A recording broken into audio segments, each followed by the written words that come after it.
Good morning, Grandpa. What you eating, Grandpa?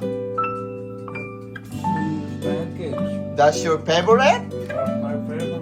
Wow, your lucky day today. Yeah.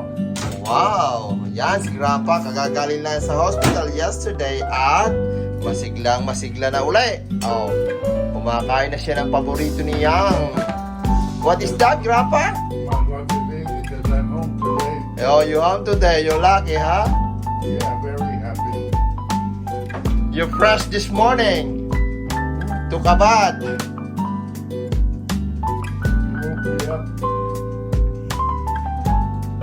You like it? Oh, yeah. It's good?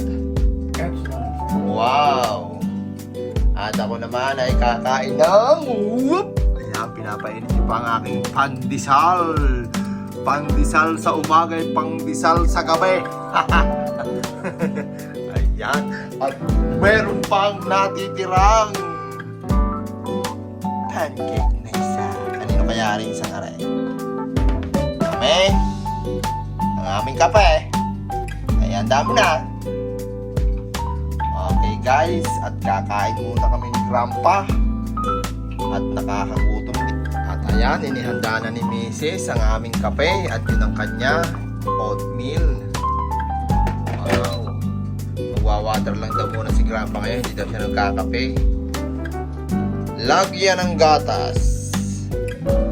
Walang asukal ang aming mga kape. Ganyan kami ngayon. Okay guys, let's eat breakfast. At yan ang aking pancake. Lalagyan ko siya ng maple syrup na organic. Ayan. Kita nyo guys, oh. Yan, tama na yung konti na gano'n.